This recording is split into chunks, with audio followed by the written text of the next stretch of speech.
जय श्री गणेश। प्यारे भक्तों, आज बुधवार के दिन आप सभी रसपान करेंगे गणेश भगवान जी की व्रत कथा। इस वीडियो में सुनेंगे गणेश भगवान की अवतार की कथा। गणेश जी ने अधर्म का नाश करने के लिए हर युग में समय समय पर अवतार लिए। इन्हीं अवतारों के अनुसार उनकी पूजा होती है। पुराणों के अनुसार हर युग में असुरी शक्ति को खत्म करने के लिए उन्होंने विकट, महोदर, विघ्नेश्वर जैसे 8 अलग अलग नामों के अवतार लिए हैं। ये 8 अवतार मनुष्य के 8 तरह के दोष दूर करते हैं। इन 8 दोषों का नाम काम, क्रोध, मद, लोभ, ईर्ष्या, मोह, अहंकार और अज्ञान है। गणपति जी का कौन सा अवतार किस दोष को खत्म करता है, ये उनकी कथाओं में बताया गया है। तो आइए पहले सुनते हैं वक्रतुंड गणेश भगवान जी की कथा। श्री गणेश ने इस रूप में राक्षस मत्सरासुर के पुत्रों को मारा था। ये राक्षस शिव भक्त था और उसने शिव जी की तपस्या करके वरदान पा लिया था कि उसे किसी से भय नहीं रहेगा। मत्सरासुर ने देवगुरु शुक्राचार्य की आज्ञा से देवताओं को प्रताड़ित करना शुरू कर दिया। उसके 2 पुत्र थे, सुंदर प्रिय और विषय प्रिय। ये दोनों भी बहुत अत्याचारी थे। सारे देवता शिव की शरण में पहुंच गए। शिव ने उन्हें अवशासन दिया कि वे गणेश का आह्वान करें। गणपति वक्रतुंड अवतार लेकर आएंगे। देवताओं ने आराधना की और गणपति ने वक्रतुंड के रूप में मत्सरासुर के दोनों पुत्रों का संहार किया और मत्सरासुर को भी पराजित कर दिया। वही मत्सरासुर बाद में गणपति का भक्त हो गया। दूसरी कथा एकदंत की। महर्षि च्यवन्य ने अपने तपोबल से मद नाम के राक्षस की रचना की। वह च्यवन्य का पुत्र कहलाया। मद ने दैत्य के गुरु शुक्राचार्य से दीक्षा ली। शुक्राचार्य ने उसे हर तरह की विद्या में निपुण बनाया। शिक्षा होने पर उसने देवताओं का विरोध शुरू कर दिया। सारे देवता उसे प्रताड़ित रहने लगे। सारे देवताओं ने मिलकर गणपति की आराधना की। तब भगवान गणेश एकदंत रूप में प्रकट हुए। उनकी 4 भुजाएं, 1 दांत, बड़ा पेट और उनका सिर हाथी के समान था। उनके हाथ में पास, परशु, अंकुश और एक खिला हुआ कमल था। एक दंत ने देवताओं को अभय वरदान दिया और मदासुर को युद्ध में पराजित किया। तीसरी कथा महोदर की। जब कार्तिकेय ने तारकासुर का वध कर दिया तो दैत्य गुरु शुक्राचार्य ने मोहासुर नाम के दैत्य को देवताओं के खिलाफ खड़ा किया। मोहासुर से मुक्ति के लिए देवताओं ने गणेश की उपासना की। तब गणेश ने महोदर अवतार लिया। महोदर यानी बड़े पेट वाले। वे मूषक पर सवार होकर मोहासुर के नगर में पहुंचे तो मोहासुर ने बिना युद्ध किए ही गणपति को अपना इष्ट बना लिया। अब सुनिए चौथा कथा गणेश जी की विकट अवतार की। भगवान विष्णु ने जालंधर नाम के राक्षस के विनाश के लिए उसकी पत्नी वृंदा का अस्तित्व भंग किया। उससे एक दैत्य उत्पन्न हुआ। उसका नाम था कामासुर। कामासुर ने शिव की आराधना करके त्रिलोक विजय का वरदान पा लिया। इसके बाद उसने अन्य दैत्यों की तरह ही देवताओं पर अत्याचार करने शुरू कर दिए। तब सारे देवताओं ने भगवान गणेश का ध्यान किया। तब भगवान गणपति ने विकट रूप में अवतार लिया। विकट रूप में भगवान मोर पर विराजित होकर अवतरित हुए। उन्होंने देवताओं को अभय वरदान देकर कामासुर को पराजित किया। सुनिए 5वां अवतार गजानन की कथा। धनराज कुबेर से लोभासुर का जन्म हुआ। वह शुक्राचार्य की शरण में गया और उसने शुक्राचार्य के आदेश पर शिव जी की उपासना शुरू की। शिव लोभासुर से प्रसन्न हो गए। उन्होंने उसे निर्भय होने का वरदान दिया। इसके बाद लोभासुर ने सारे लोकों पर कब्जा कर लिया। तब देवगुरु ने सारे देवताओं को गणेश की उपासना करने की सलाह दी। गणेश ने गजानन रूप में दर्शन दिए और देवताओं को वरदान दिया कि मैं लोभासुर को पराजित करूंगा। गणेश जी ने लोभासुर को युद्ध के लिए संदेश भेजा। शुक्राचार्य की सलाह पर लोबासुर ने बिना युद्ध किए ही अपनी पराजय स्वीकार कर ली। अब सुनते हैं छठे अवतार लंबोदर की कथा। क्रोधासुर नाम के दैत्य ने सूर्य देव की उपासना करके उनसे ब्रह्मांड विजय का वरदान ले लिया। क्रोधासुर के इस वरदान के कारण सारे देवता भयभीत हो गए। वे युद्ध करने निकल पड़ा। तब गणपति ने लंबोदर रूप धरकर उसे रोक लिया। क्रोधासुर को समझाया और उसे ये आभास दिलाया कि वो संसार में कभी अजय योद्धा नहीं हो सकता। क्रोधासुर ने अपना विजयी अभिमान रोक दिया और सब छोड़कर पाताल लोक में चला गया। अब सुनिए सातवीं अवतार कथा विघ्नराज की। एक बार पार्वती अपनी सखियों के साथ बातचीत के दौरान जोर से हंस पड़ी। उनकी हंसी से एक विशाल पुरुष की उत्पत्ति हुई। पार्वती ने उसका नाम ममता रख दिया। वह माता पार्वती से मिलने के बाद वन में तप के लिए चला गया। वही वो संबरासुर से मिला। संबरासुर ने उसे कई असुरी शक्तियाँ सिखा दी। उसने ममता को गणेश की उपासना करने को कहा। ममता ने गणपति को प्रसन्न कर ब्रह्मांड का राज मांग लिया। संबर ने उसका विवाह अपनी पुत्री मोहिनी के साथ कर दिया। शुक्राचार्य ने ममता के तप के बारे में सुना तो उसे दैत्यराज के पद पर विभूषित कर दिया। ममतासुर ने भी अत्याचार शुरू कर दिए और सारे देवताओं को बंदी बनाकर कारागार में डाल दिया। तब देवताओं ने गणेश की उपासना की। गणेश विघ्नेश्वर के रूप में अवतरित हुए। उन्होंने ममासुर का मान मर्दन कर देवताओं को छुड़वाया। अब सुनेंगे आठवां अवतार धूम्रवर्ण की कथा। एक बार सूर्य देव को छींक आ गई और उनकी छींक से एक दैत्य की उत्पत्ति हुई। उसका नाम था अहम, जो शुक्राचार्य के समीप गया और उन्हें गुरु बना लिया। वह अहम से अहंतासुर हो गया। उसने खुद का एक राज्य बसा लिया और भगवान गणेश को तप से प्रसन्न करके वरदान प्राप्त कर लिए। उसने भी बहुत अत्याचार और अनाचार फैलाया। तब गणेश ने धूम्रवर्ण रूप में अवतार लिए। उनका रंग धुएं जैसा था। वे विकराल थे। उनके हाथ में भीषण पाश था जिससे बहुत ज्वालाएं निकलती थी। धूम्रवर्ण के रूप में गणेश जी ने अहंतासुर को हरा दिया। उसे युद्ध में हराकर अपनी भक्ति प्रदान की। तो प्यारे भक्तों, यह था गणेश अवतार की छोटी सी कथा। प्रेम से बोलिए गणेश भगवान की जय। एक बुढ़िया माई थी। वह बहुत गरीब थी, आंखों से अंधी थी। उसका एक बेटा और एक बहू थे। वह बुढ़िया सदैव गणेश भगवान जी की पूजा किया करती थी। एक दिन गणेश जी प्रकट होकर उस बुढ़िया माई से बोले, बुढ़िया माँ, तू जो चाहे सो मांग ले। बुढ़िया माई बोली, मुझे तो मांगना नहीं आता भगवान, कैसे और क्या मांगू। तब गणेश भगवान जी बोले, अपने बेटे और बहू से पूछकर मांग लेना। तब बुढ़िया माई ने अपने बेटे से कहा, बेटा, गणेश जी कहते हैं तू कुछ मांग ले, बता मैं क्या मांगू। बेटा ने कहा, माँ तू धन मांग ले। बहू से पूछा तो बहू ने कहा, सासू माँ नाती मांग लो। तब बुढ़िया माई ने सोचा कि ये तो अपने अपने मतलब की बात कह रहे हैं। अतः उस बुढ़िया ने पड़ोसन से पूछा तो उन्होंने कहा कि बुढ़िया माई, तू तो थोड़े दिन तक जिएगी, क्यों तू धन मांगे और क्या नाती मांगे। तू तो अपनी आंखों की रोशनी मांग ले, जिससे तेरी जिंदगी आराम से कट जाए।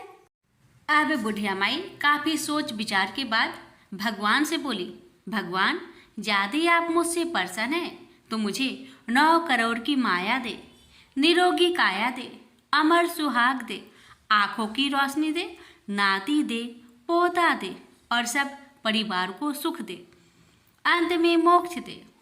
यह सुनकर तब गणेश जी बोले, बुढ़िया माँ, तूने तो हमें ठग दिया। फिर भी जो तूने मांगा है वचन के अनुसार सब तुझे मिलेगा। और यह कहकर गणेश जी अंतर्ध्यान हो गए। उधर बुढ़िया माँ ने जो कुछ मांगा वह सब कुछ मिल गया।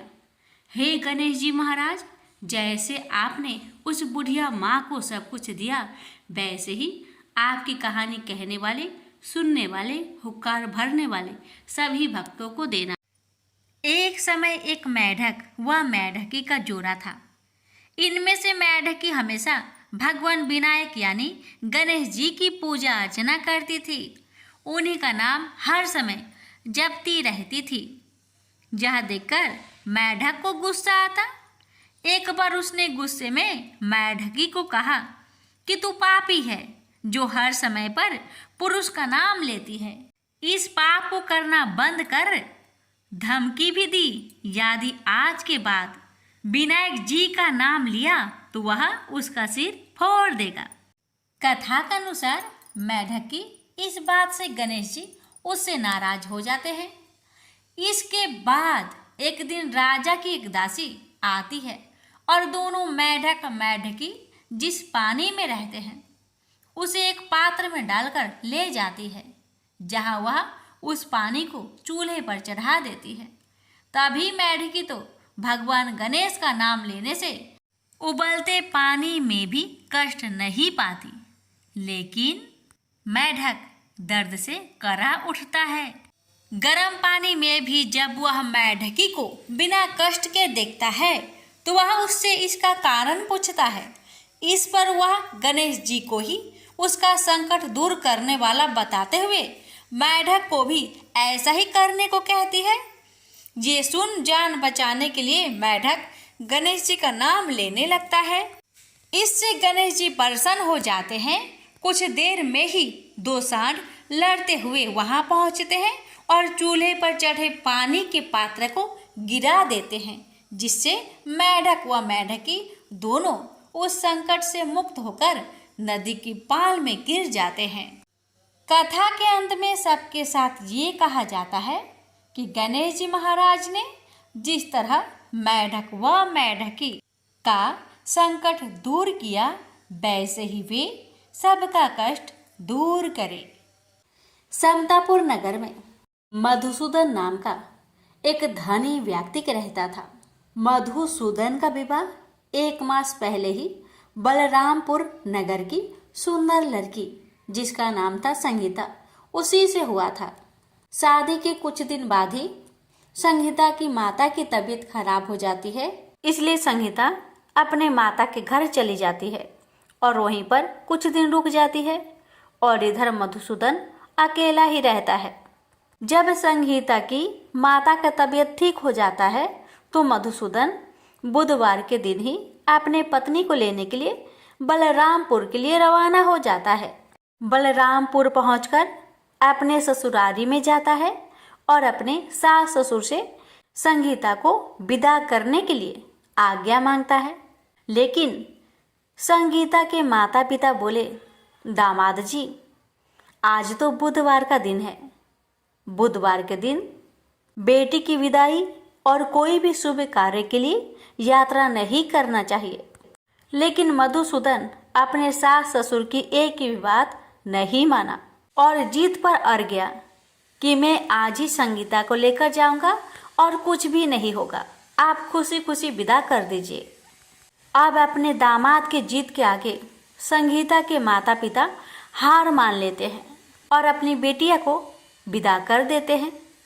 अब मधुसूदन और संगीता दोनों जन बैलगाड़ी से यात्रा प्रारंभ करते हैं। 2 कोस की यात्रा के बाद ही उसकी गाड़ी का एक पहिया टूट गया।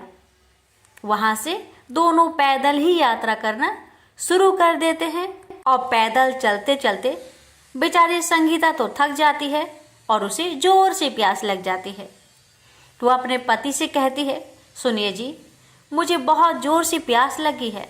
तो मधुसूदन कहता है, ठीक है, तुम इस पेड़ की छांव में बैठो, मैं देखता हूँ आसपास में कहीं अगर पानी मिल जाए तो मैं लेकर आता हूँ, तुम यहाँ से कहीं जाना मत।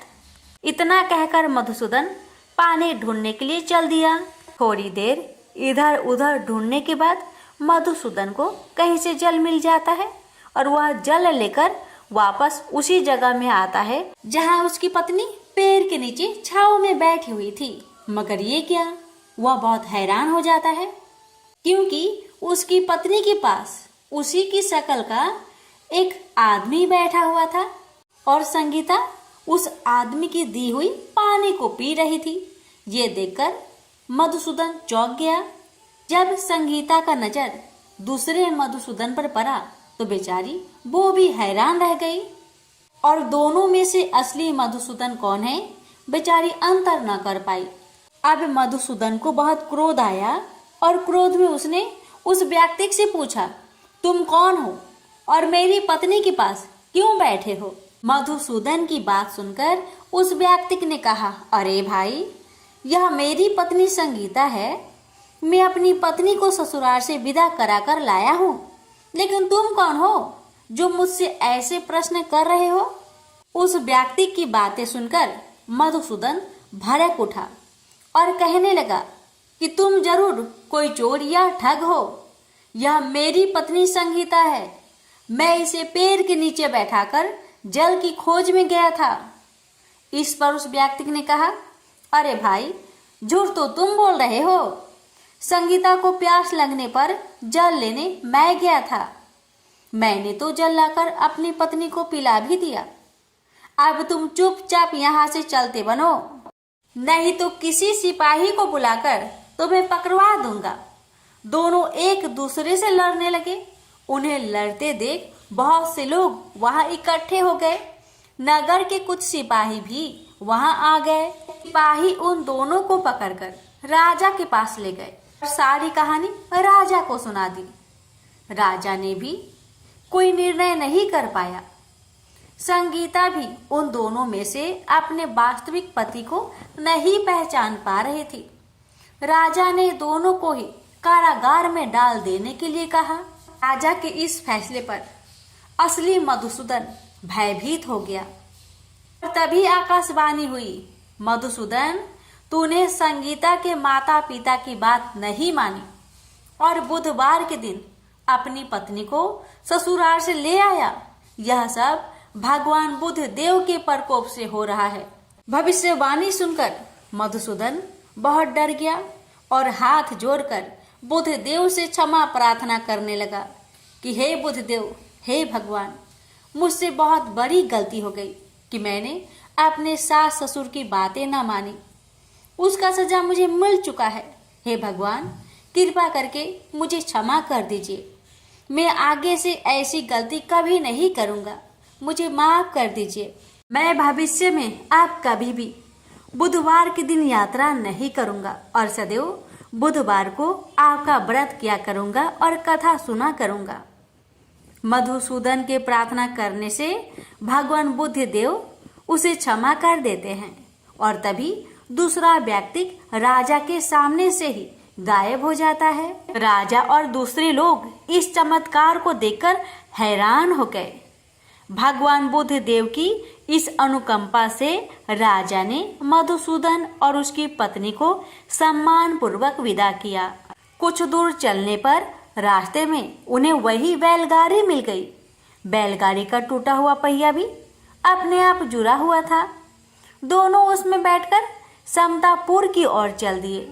मधुसूदन और उसकी पत्नी संगीता दोनों बुधवार को व्रत करते हुए आनंद पूर्वक जीवन यापन करने लगे। इस तरह भगवान बुद्ध देव की कृपा से उनके यहाँ खुशियाँ बरसने लगी। इस तरह जो भी स्त्री या पुरुष विधिवत बुधवार का व्रत करके व्रत कथा को श्रद्धा पूर्वक सुनते हैं, भगवान बुद्ध देव उनके सभी कष्टों को दूर करते हैं। प्रेम से बोलिए बुद्ध देव भगवान की जय। एक समय की बात है, एक भाई बहन रहते थे। बहन का नियम था कि वह अपने भाई का चेहरा देखे ही खाना खाती थी। हर रोज वह सुबह उठती थी और जल्दी जल्दी सारा काम करके अपने भाई का मुंह देखने के लिए उसके घर जाती थी। एक दिन रास्ते में एक पीपल के नीचे गणेश जी की मूर्ति रखी थी।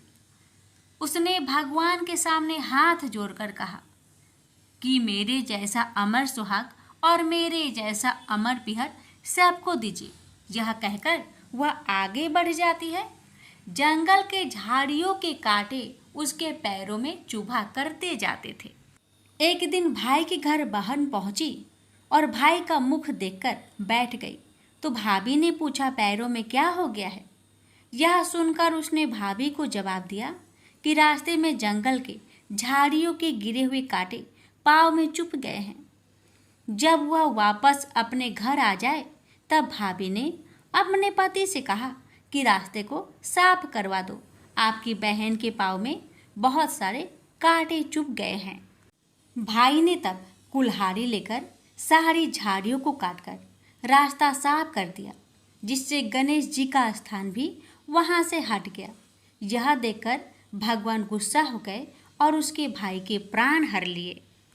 लोग अंतिम संस्कार के लिए जब भाई को ले जा रहे थे तब उसकी भाभी रोते हुए लोगों से कही, थोड़ी देर रुक जाओ, उसकी बहन आने वाली है, वह अपने भाई का मुख देखे बिना नहीं रह सकती, उसका यह नियम है। तब लोगों ने कहा, आज तो देख लेगी पर कल कैसे देखेगी? रोज दिन की तरह बहन अपने भाई का मुंह देखने के लिए जंगल में निकली। तब जंगल में उसने देखा कि सारा रास्ता साफ किया हुआ है। जब वह आगे बढ़ी तो उसने देखा कि सिद्धि विनायक को भी वहां से हटा दिया गया है। तब उसने जाने से पहले गणेश जी को एक अच्छे स्थान पर रखकर उन्हें स्थान दिया और हाथ जोड़कर बोली, भगवान, मेरे जैसा अमर सुहाग और मेरे जैसा अमर पिहर सबको देना। और फिर बोलकर आगे निकल गई। भगवान तब सोचने लगे, अगर इसकी नहीं सुनी तो हमें कौन मानेगा, हमें कौन पूजेगा? तब सिद्धि विनायक ने उसे आवाज दी, बेटी, इस खेजड़ी की 7 पत्तियां लेकर जा और उसे कच्चे दूध में घोलकर भाई के ऊपर छींटा मार देना, वह उठकर बैठ जाएगा। यह सुनकर जब पीछे मुड़ी तो वहाँ कोई नहीं था। फिर वह यह सोचने लगी कि ठीक है, जैसा सुना वैसा कर लेती हूँ। फिर वह 7 खेजड़ी की पत्तियां लेकर अपने भाई के घर पहुंची। उसने देखा वहाँ कई लोग बैठे हुए हैं, भाभी बैठी रो रही है और भाई की लाश रखी है। तब उसने उस 7 पत्तियों को बताए हुए नियम के तहत भाई के ऊपर इस्तेमाल किया। तब भाई उठकर बैठ गया। भाई बोला बहन से, बोला मुझे बहुत ही गहरी नींद आ गई थी। तब बहन बोली, यह नींद किसी दुश्मन को भी ना आए। और उसने सारी बात अपने भाई को बता दी। तो मान्यता के अनुसार ये है गणेश जी की चमत्कारी कथा। प्रेम से बोलिए गणेश भगवान जी की जय हो। एक सास बहू थी। सास उसकी बहू को खाना नहीं देती थी। बहू रोज नदी पर जाती तो जाते समय घर से आटा ले जाती। नदी के पानी से आटा गूंथती। गणेश जी भगवान के मंदिर के दीपक से घी लेती। भोग में से गुड़ लेती। पास के शमशान में बाटी सेकती। बाटी में घी गुड़ मिलाकर चूरमा बनाती और गणेश जी भगवान के भोग लगाकर खुद जीम लेती। ऐसा करते बहुत दिन हो गए। यह देखकर गणेश जी भगवान को बहुत आश्चर्य हुआ और उन्होंने अपने नाक पर उंगली रख ली। बहू तो घर आ गई, परंतु जब दूसरे दिन मंदिर के पट खुले तो लोगों ने देखा गणेश जी भगवान की नाक पर उंगली है। तो मंदिर में भीड़ एकत्रित हो गई। गांव के लोगों ने हवन पूजा की, पर गणेश जी भगवान ने उंगली नहीं उतारी। तब सारे गांव में कहलवा दिया कि जो कोई गणेश जी भगवान के नाक से उंगली हटावेगा उसे राजा जी सम्मानित करेंगे।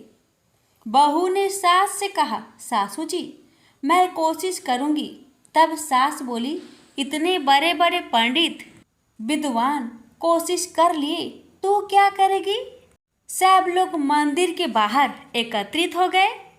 बहू घूंघट निकालकर अंदर गई, पर्दा लगाया। लोग गणेश जी से हाथ जोड़कर बोले, हे विघ्नहर्ता, मेरे घर से आटा लाती, लोगों को चढ़ाया, घी गुड़ लेती, शमशान में बाटी सेकती, उससे आपको क्या आपत्ति हुई? आपको मुंह से उंगली हटानी पड़ेगी। गणेश जी ने सोचा, इसकी बात तो माननी पड़ेगी। इसने पहले मेरे भोग लगाया, यह तो मेरी भक्त है। गणेश जी भगवान ने उंगली हटा ली और बहू को आशीर्वाद दिया कि इस गांव में सभी प्रेम से रहेंगे। बहू मंदिर से बाहर आई। सब गांव वालों ने कहा, बहू तूने उंगली कैसे हटवाई? तू तो जादूगरनी है। तब बहू ने सारी बात गांव वालों को बताई कि मेरी सास मुझे खाना नहीं देती थी। तब मैं घर से आटा लाकर नदी के पास पानी से आटा लगाकर बाटी बनाकर शमशान में सेककर गणेश जी के दीपक से घी, प्रसाद में से गुड़ चुराकर गणेश जी की भोग लगाकर खुद खा लेती। इसलिए गणेश जी को आश्चर्य हुआ और उन्होंने नाक पर उंगली रख ली और मेरी प्रार्थना पर उंगली हटा ली और मुझे वरदान दिया कि अब से इस गांव में सब प्रेम से रहेंगे। हे गणेश जी भगवान, जैसे बहू का मान बढ़ाया, वैसे जो भक्त आपकी इस कथा को बड़े ही श्रद्धा भाव से श्रवण करे, उन सबका मान बढ़ाना, रक्षा करना, घर में आने धन का भंडार भरना। प्रेम से बोलिए गणेश जी महाराज की जय। एक बार गणेश जी एक छोटे से बालक के रूप में एक चम्मच में चावल और दूसरे चम्मच में दूध लेकर निकले। वो हर किसी से कह रहे थे कि कोई मेरे लिए खीर बना दो, कोई मेरे लिए खीर बना दो। एक बुढ़िया माई बैठी हुई थी। उसने कहा, ला बेटा, मैं तुम्हारे लिए खीर बना देती हूँ। इतना कहकर बुढ़िया माई अपने कमरे में जाकर छोटे छोटे 2 कटोरी लेकर आती है। तब 20 रूपी गणेश जी कहने लगे, दादी माँ, छोटी सी बर्तन से क्या होगा? आपके घर में जो सबसे बड़ा बर्तन हो उसी को लेकर आओ। बुढ़िया माई मुस्कुराकर बच्चे की मन रखने के लिए, उसके खुशी के लिए अपने घर की सबसे बड़ा बर्तन लेकर बाहर आई और बालक गणेश के सामने रख दिया। अब तो बुढ़िया माई की आंखें फटी की फटी रह गई। वह जो थोड़े से चावल थे, 1 चम्मच चावल उस बर्तन में डालते ही बर्तन चावल से भर गया और दूसरे बर्तन में 1 चम्मच का दूध डालने से ही बर्तन दूध से भर गया। ये सब देख बुढ़िया आश्चर्य में पड़ गई। अब इतना होने के बाद 20 रूपी गणेश जी कहते हैं, दादी माँ, मैं नहाकर आता हूँ, आप खीर को बनाकर तैयार कर लो। जब बुढ़िया माई बड़े ही प्यार से खीर को बनाया, बूढ़ी माई के पोते पोती खीर खाने के लिए रोने लगे। बुढ़िया ने कहा, गणेश जी, आपके भोग लगे। इतना कहकर चूल्हे में थोड़ी सी खीर डाली और अपने दोनों बच्चों को कटोरी भर भर कर खीर दे दिया। बूढ़ी माई की पड़ोसन ऊपर से देख रही थी, तो बुढ़िया माई ने सोचा ये पड़ोसन जरूर चुगली कर देगी। तो बुढ़िया माई ने उसे भी 1 कटोरा खीर भरकर उसे भी पकड़ा दिया। अब होता है ये कि बेटे की बहू चुपके से आई और 1 कटोरा खीर लेकर बड़े प्रेम से खाई और कटोरा को चक्की के नीचे छुपा दिया। अभी भी गणेश जी नहीं आए थे। बुढ़िया माई को भी भूख लग रही थी। बेचारे वो भी 1 कटोरा खीर भरकर किवाड़ के पीछे बैठकर एक बार फिर कहा, हे गणेश जी, आपको भोग लगे, ऐसा कहकर खाना शुरू कर दिया। तभी गणेश जी आ गए। तो बुढ़िया माई कहने लगी, आजा रे गणेशिया, खीर खा लो, मैं आपके ही राह देख रही थी। गणेश जी ने कहा, दादी माँ, मैंने खीर पहले ही खा ली है। तो बुढ़िया माई ने कहा, कब खाई? गणेश जी कहने लगे, जब आपके पोते पोती ने खीर खाई तब मैंने खाई थी, जब आपकी पड़ोसन ने खाई थी तब भी मैंने खाई थी, और जब बूढ़ी माँ आपकी बहू ने खाई तब भी मैंने खाई थी। और अब जब आप खा रही हो तो मेरा पेट पूरी तरह से भर गया है। तो बुढ़िया माई कहने लगी, बेटा तुम्हारी सब बात सच है, पर मैं कैसे मानूं कि मेरी बहू ने खीर खाई? बेचारी सुबह से काम में लगी रही है, तो फिर उसने कब खाई? गणेश जी ने कहा, चक्की के नीचे जाकर देख, जूठा कटोरा पड़ा है जो तेरी बहू ने खाकर छुपा के रखी है, और तूने तो मेरे लिए भोग भी लगाया था और तुम्हारी बहू ने वैसे ही खा गई। बूढ़ी माई ने कहा, बेटा यह घर की बात है, घर में ही रहने दो। अब बताओ कि बची हुई खीर का मैं क्या करूं? भेषरूपी गणेश जी ने कहा, नगरी जिमा दो। बुढ़िया ने पूरी नगरी जिमा दी, लेकिन फिर भी गणेश जी की कृपा से खीर पूरा की पूरा भरा ही था। राजा को पता लगा कि बुढ़िया के पास जादुई बर्तन है, तो राजा ने बुढ़िया माई को महल में बुलवाया और कहा, क्यों रे बुढ़िया, यह खीर वाली बर्तन तुम्हारे घर में शोभा नहीं देता है, ये तो हमारे महल में शोभा देगा। तो बुढ़िया ने कहा, राजा जी अगर आपको खीर का बर्तन लेना है तो ले लो। अब तो राजा लालच में पड़कर बुढ़िया माई के खीर के बर्तन को मंगवा लिया। खीर के बर्तन महल में लाते ही कीड़े मकोड़े बिच्छू कचले हो गए और खीर से दुर्गंध आने लगी। यह देखकर राजा ने बुढ़िया से कहा कि हे बुढ़िया, क्या तुम जादू टोना जानती हो? ये खीर के बर्तन महल में आते ही कीड़े मकोड़े बिच्छू में बदल गए, ऐसा क्यों? मुझे बताओ। पहले तुम अपने खीर के बर्तन वापस ले लो, फिर मुझे सारी कहानी बताओ। राजा ने जैसे ही वह खीर वाली बर्तन बुढ़िया माई को दिया, वैसे ही बूढ़ी माई के हाथों से लगते ही वह खीर फिर से सुगंधित खीरों में बदल गया। ये देखकर राजा बड़े आश्चर्य में पड़ गया और बूढ़ी माई से कहने लगा, हे बुढ़िया माई, कृपा करके बताओ ऐसा चमत्कार कैसे? तो बुढ़िया माई ने कहा, हे महाराज, ये बर्तन मुझे गणेश जी ने दिया है और उन्हीं की कृपा से ये खीर के बर्तन खाली नहीं पड़ती। सारी कहानी बताकर बुढ़िया माई राजा से विदा लेकर अपने घर को चली आती है और गणेश जी से कहती है, हे गणेश जी, बची हुई खीर का मैं क्या करूं? गणेश जी ने कहा कि झोपड़ी की कोने कोने में खरा खोदकर गाड़ दो, उसी जगह सुबह उठकर वापस खोदेगी तो धन के 2 चारे मिलेंगे।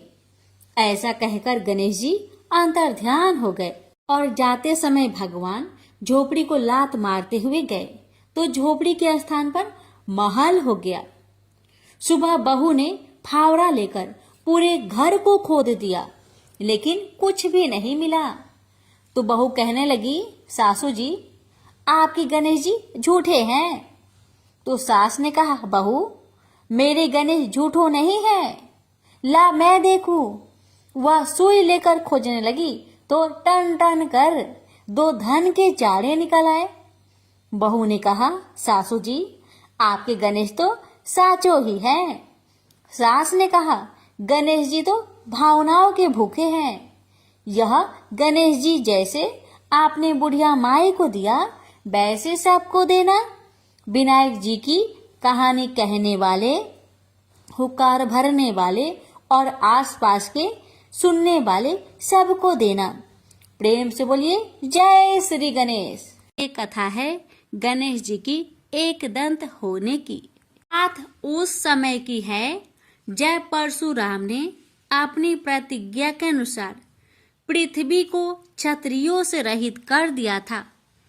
तब वे अपने गुरु भूतनाथ के चरणों में प्रणाम करने और गुरु पत्नी अम्बा तथा उनके नारायण तुल्य दोनों गुरु पुत्र कार्तिकेय और गणनायक को देखने की लालसा से कैलाश पहुँचे। वहाँ उन्होंने अत्यंत अद्भुत कैलाशपुरी का दर्शन किया।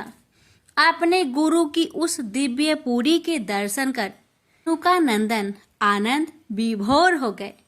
फिर उन्होंने शिव का 15 योजन ऊंचा और 4 योजन विस्तृत अत्यंत सुंदर आश्रम देखा। परशुराम वहां सबसे मिले और उन्होंने सबसे बात की। इसके बाद वे नंदीकेश्वर से आज्ञा प्राप्त कर प्रसन्नता पूर्वक आश्रम के भीतर प्रविष्ट हुए। कुछ ही आगे जाने पर महातपस्वी परशुराम ने बहुमूल्य रत्नों से निर्मित सैकड़ों मंदिर देखे। उन्होंने वहां का भीतरी द्वार देखा जो नाना प्रकार की चित्रकारी से चित्रित तथा हीरे मोतियों की गुथी हुई मालाओं से अत्यंत शोभ्यमान था। परशुराम ने द्वार के बाएं भाग में अपने गुरुपुत्र कार्तिकेय को देखा और दाहिने और पार्वती नंदन गणेश तथा शिव पार्वती का अवलोकन किया। वे वहां रत्नाभरण भूषित बहुमूल्य रत्नों से बने सिंहासनों पर आसीन थे। परशुराम सबसे मिलते और प्रेम पूर्वक बात करते हुए प्रसन्नचित चित्त से आगे बढ़े ही थे कि गणेश ने उन्हें देखकर कहा, शूलपाणी इस समय शयन कर रहे हैं। मैं उन परम प्रभु की आज्ञा प्राप्त कर तत्काल तुम्हें साथ ले चलूंगा। बस इतनी देर रुक जाओ। परशुराम ने गणेश के सम्मुख खड़े खड़े उत्तर दिया, बंधुवर, मैं अपने गुरु शिव व माता पार्वती के दर्शन करना चाहता हूँ। मैं उनके चरणों में प्रणाम कर अभी लौट जाऊंगा। गणेश ने उन्हें अनेक प्रकार से समझाते हुए कहा, इस समय भूतेश्वर शिव एवं माता पार्वती अंतःपुर में है, अतएव अभी आपको वहां नहीं जाना चाहिए। परम गुरुदेव शिव एवं माता पार्वती के चरण कमलों के दर्शन करने का मेरा सहज अधिकार है।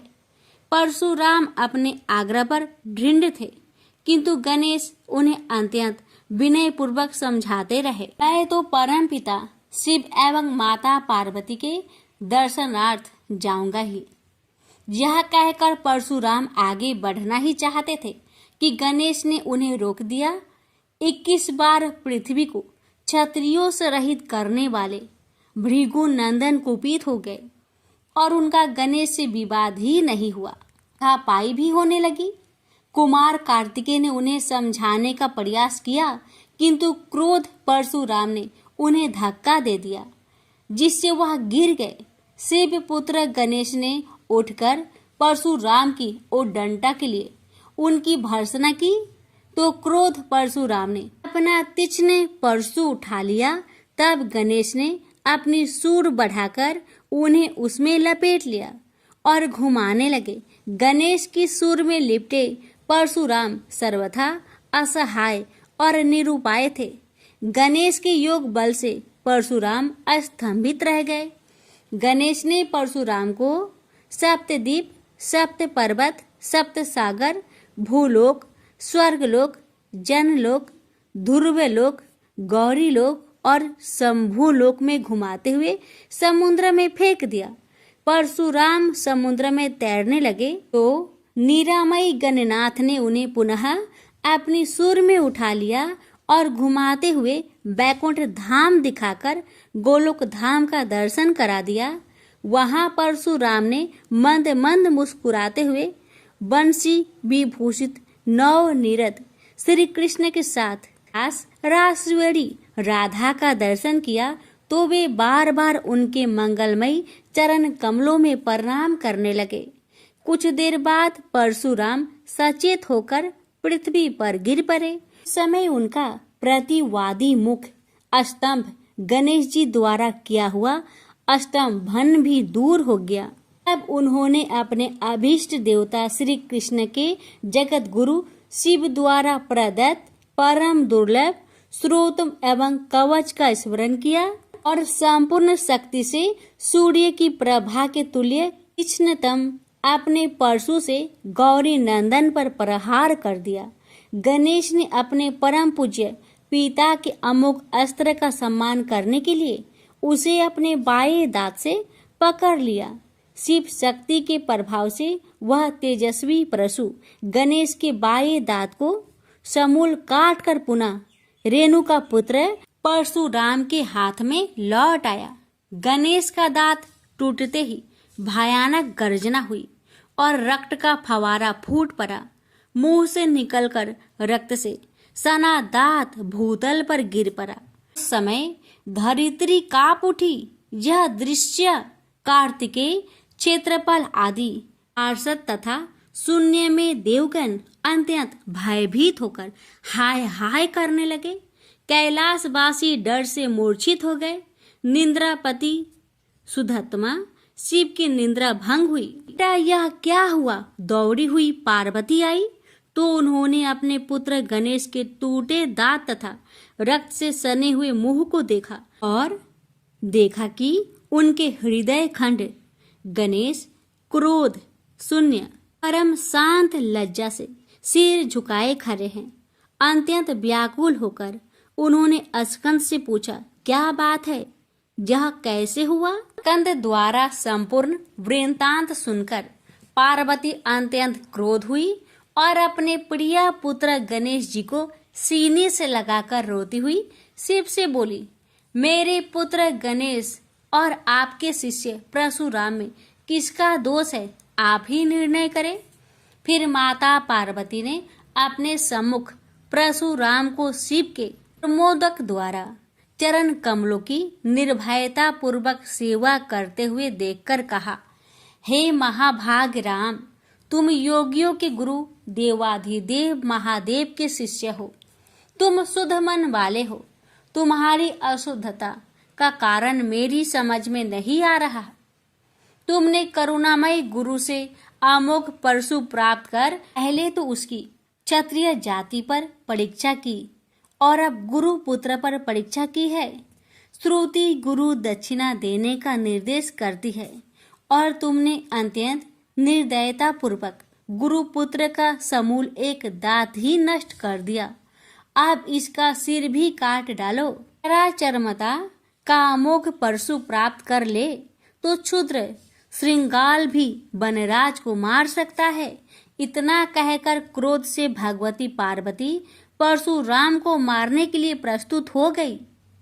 भय बस परशुराम ने मन ही मन करुणा सागर गुरु को प्रणाम कर अपने इष्ट देव गोलोकनाथ श्री कृष्ण का स्मरण किया। तभी पार्वती ने अपने सम्मुख एक बौने ब्राह्मण बालक को देखा। उस पर तेजस्वी ब्राह्मण बालक को देखकर आतुरता से भगवान शंकर ने भक्ति पूर्वक मस्तक झुकाकर प्रणाम किया। उसके बाद माता पार्वती ने भी उसे प्रणाम किया। परम तेजस्वी ब्राह्मण बालक ने शिव एवं पार्वती को शुभ आशीर्वाद प्रदान किया। यह दृश्य देखकर कैलाशवासी बालक बालिकाएं भयभीत एवं चकित हो गए। फिर भगवान शंकर ने उनका पूजन किया। वे वामन भगवान रत्न सिंहासन पर विराजमान थे। उनका उत्कृष्ट तेज सर्वत्र फैल रहा था। भगवान शंकर ने मधुर शब्दों में कहा, आज मेरा परम सौभाग्य है जो आपने कृपा पूर्वक मेरे यहाँ पधारकर मुझे सेवा का अवसर प्रदान किया है। सुतोष शिव की मधुर वाणी से प्रसन्न होकर ब्राह्मण बाल रूपी स्वयं श्री हरि ने गंभीर स्वर में कहा, आप लोग की वर्तमान स्थिति जानकर मैं श्वेत द्वीप से आ रहा हूँ। मेरे भक्तों का कभी अमंगल नहीं होता।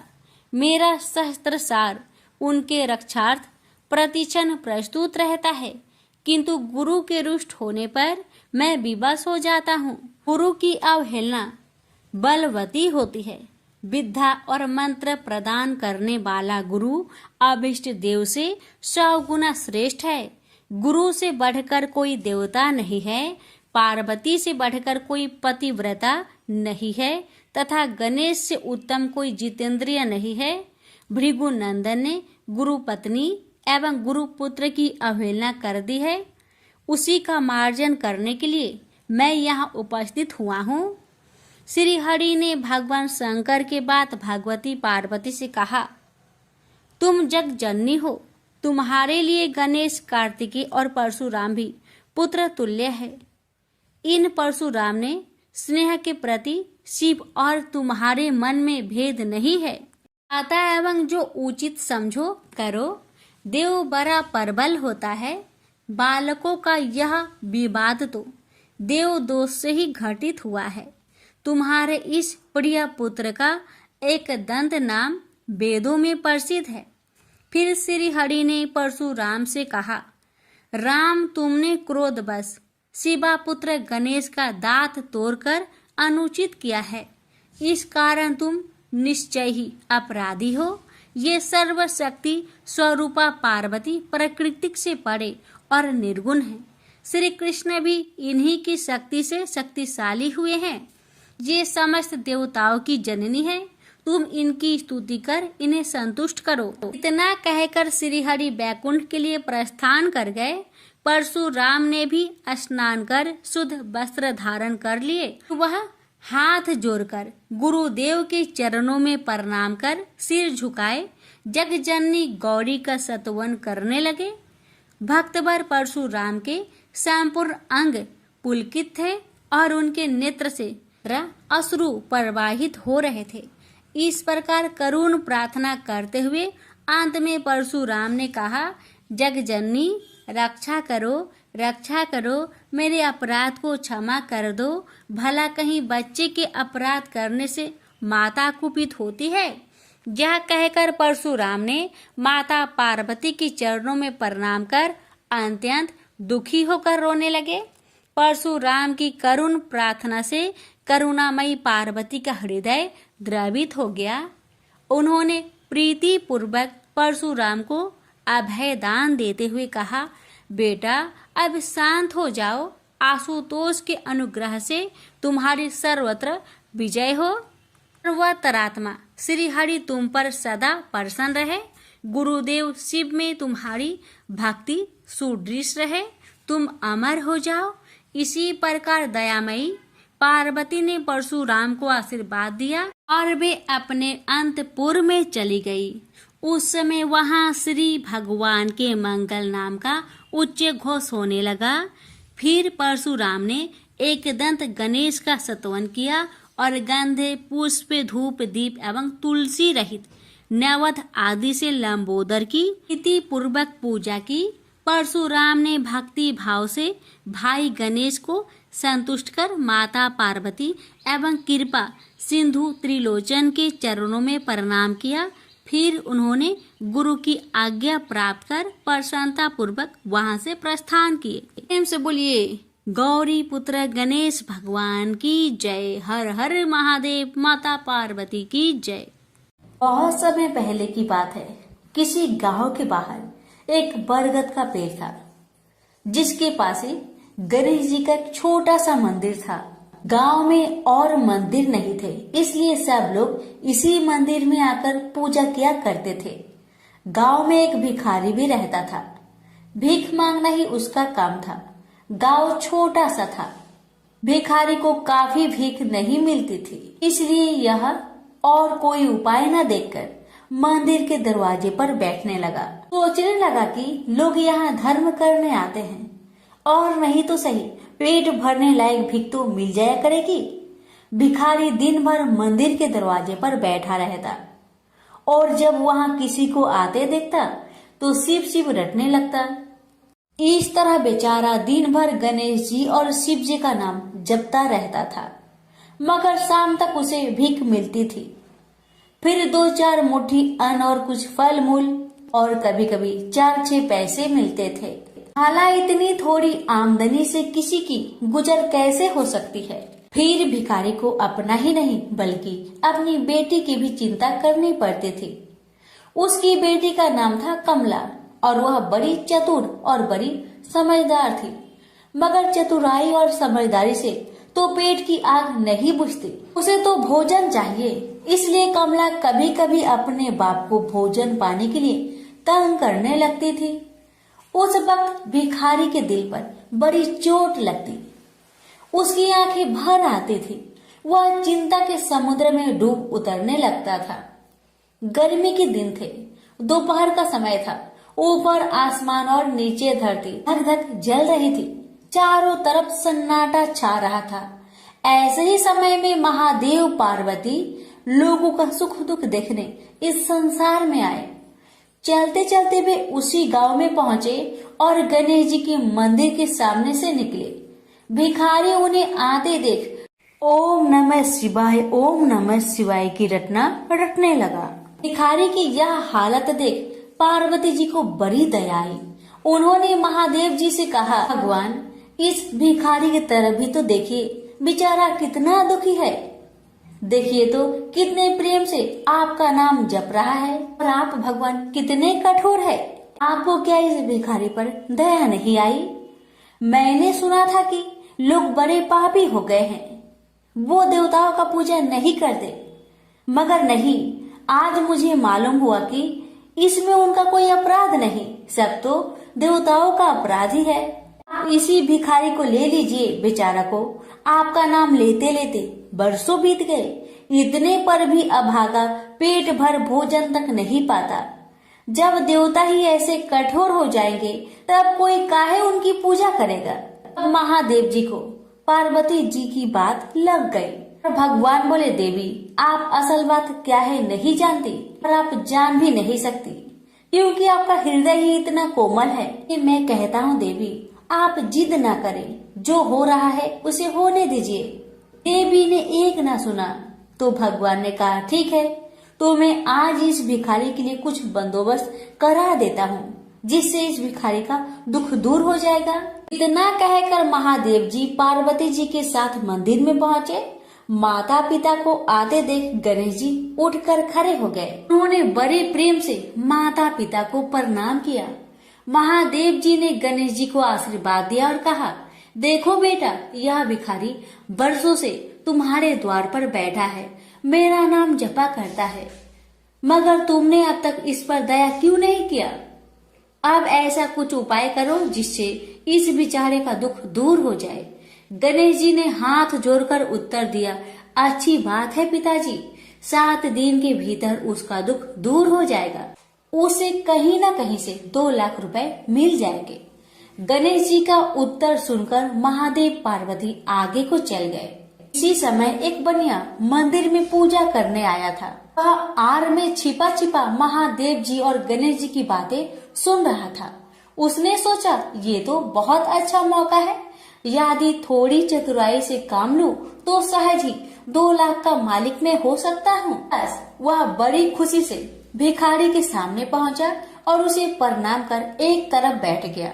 भिखारी को आज तक किसी ने प्रणाम नहीं किया था, न कोई उसके पास आकर बैठा ही था। बनिए की इस काम से भिखारी ने समझा कि यह बेशक कोई भला मानुष है। वह मन ही मन प्रसन्न हुआ और बनिए से बोला, बाबा आप बहुत दयालु जान पड़ते हैं, कहिए मेरे पास आने की कृपा क्यों कर हुई? आप नहीं जानते मैं एक गरीब भिखारी हूँ। बनिए को तो अपना मतलब गांठना था। मीठेपन से बोला, आप भिखारी है? कौन कहता है कि आप भिखारी है? मुझे अच्छी तरह मालूम है कि आप एक पहुंचे हुए महात्मा हैं और आपके दर्शन से लोगों के पाप दूर हो जाते हैं। मैं भी आपके दर्शन करने चला आया हूँ। मुझे आपसे कुछ पूछना है, यदि आज्ञा दो तो पूछो। भिखारी खुशी से बोला, पूछिए। बनिया बोला, भला दिन भर आपको कितनी भीख मिल जाती है? भिखारी बोला, भाई मिलने की क्यों पूछते हो, यहाँ तो पेट की भी लाले पड़े रहते हैं। रोजाना 2-4 मुट्ठी अन्न मिल जाता है, कभी 2-4 पैसे भी मिल जाते हैं, किसी तरह दिन काट लेता हूँ। बनिया कहने लगा, राम राम, आप जैसे महात्मा और यह कष्ट, इस गांव के आदमी भी क्या आदमी हैं? आपकी थोड़ी सी सहायता नहीं कर सकते? आप कैसे यह कष्ट सह लेते हैं? मुझे तो आप पर बड़ी दया आती है। मेरे जी में आता है कि मैं आपकी कुछ सेवा करूं, पर कहने में डर मालूम होता है। भिखारी बोला, आप मेरी सहायता कर सकते हैं? अब बनिया हंसते हुए बोला, मेरी इतनी हैसियत कहाँ है जो आपकी कुछ सेवा कर सकूं, मगर एक बात है, आज से 7 दिन तक आपको जो कुछ भी मिले वह मुझे दे दीजिए, बदले में आपको मैं 100 रुपया दे दूंगा। 100 रुपये के नाम सुनते ही भिखारी मारे खुशी के उछल पड़ा। उसने सोचा, अगर 100 रुपये मिल जाए तो क्या कहना, यहाँ तो 7 दिन में 7 आने के सामान भी न मिले, तब तो 100 रुपये छोड़ देना सरासर बेवकूफी होगी, पूरा गधापन है। मगर इसी समय उसे लड़की की ख्याल आ गई। उसने सोचा अगर मैं 100 रुपया लेकर घर पहुंचा और मेरी बिटिया रानी गुस्सा करने लगी तो पहले मैं उसकी सलाह ले लेता हूँ। बस यही विचार में आते ही उसने बनिए को जवाब दिया, आपने मुझ पर बड़ी कृपा की, मगर मैं अभी कुछ नहीं कह सकता, सोच विचार करके कल कहूँगा। जब बनिया चला गया तब भिखारी ने अपनी बिटिया को बुलाया और उससे सब हाल कह सुनाया। चतुर बिटिया कमला ने फौरन समझ गई कि इसमें जरूर कोई बनिए की शैतानी है। उसने पिता से कहा, बनिया बिना फायदे के क्यों 100 रुपये देने चला? खैर कोई बात नहीं पिताजी, मैं कल उस बनिए से बातें तय कर लूंगी, मगर आप बीच में कुछ ना बोलना। उधर बनिए का बुरा हाल था, रात भर उसके पेट में चूहे उछलते रहे। बड़ी मुश्किल से सवेरा हुआ, बनिए की जान में जान आई। वह हाथ मुंह धोते ही भिखारी के पास आ पहुंचा और छुटते ही बोला, क्या विचार किया आपने? कमला भी बनिए से निपटने को तैयार बैठी थी। बनिए की बात सुनते ही उसने जवाब दिया, सेठ जी हम लोगों ने विचार किया, भला 100 रुपये में क्या होता है, इतना सस्ता सौदा होना मुश्किल है, माफ कीजिए। कमला का उत्तर सुनते ही बनिए पर मानो बिजली गिर पड़ी और लाख रुपए के लालच छोड़ना भी कठिन था। वह 200 रुपए देने को राजी हो गया। अब तो कमला का संदेह और भी पक्की हो गया। वह समझ गई कि बनिया जरूर किसी भारी लाभ के लिए ही इतने रुपए देना चाहता है। उसने जवाब दिया, सेठ जी इतना सस्ता सौदा और कहीं होता होगा? 100 दो, 100 या 1000 दो, 1000 में तो होता ही क्या है। जो चीज आप कौड़ियों में मोल खरीदना चाहते हैं वह लाख रुपए में भी सस्ती है। यह सुनकर बनिया बहुत घबराया, परंतु उसने अपनी कोशिश जारी रखी।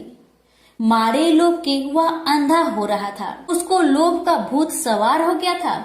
उसने 100 दो, 100 से बढ़कर अंत में 50,000 लगा दिए। अब कमला ने सोचा इतने रुपए थोड़े नहीं होते। अब बिटिया कमला ने सोचा इतने बड़े रकम को छोड़ना ठीक नहीं है। उसने बनिए से कहा, खैर आप नहीं मानते तो मैं ही आपकी बात मान लेती हूँ, मगर शर्त ये है कि रुपए अभी मिलने चाहिए। ये शर्तें मंजूर करने में बनिए को क्या उजर थी। वह खुशी खुशी घर लौटा। उसने सोचा 50,000 रुपए देकर 1 लाख लेना कुछ बुरा नहीं है।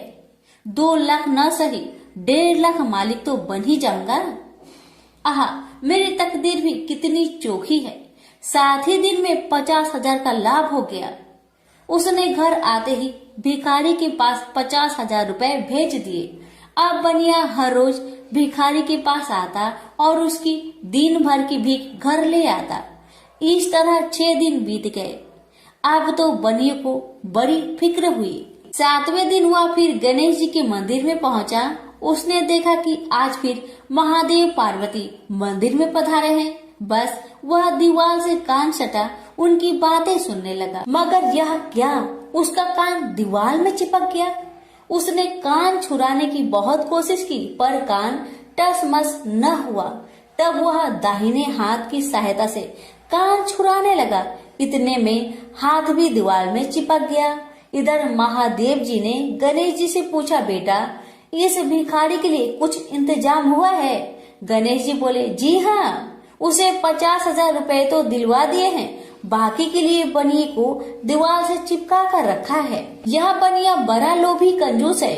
इसने गरीबों से एक एक के 4-4 वसूल कर अपना घर बनाया है। रुपए वसूल करने में इसने गरीबी पर दया नहीं की। उनके बच्चे भूखे मरते रहे, पर इसने 4 रुपए वसूल करके भी संतोष नहीं किया। इस तरह इसने 1 लाख रुपए से अपनी तिजोरी भर ली है। गरीबों के माल से यह सुख नहीं उठा सकता।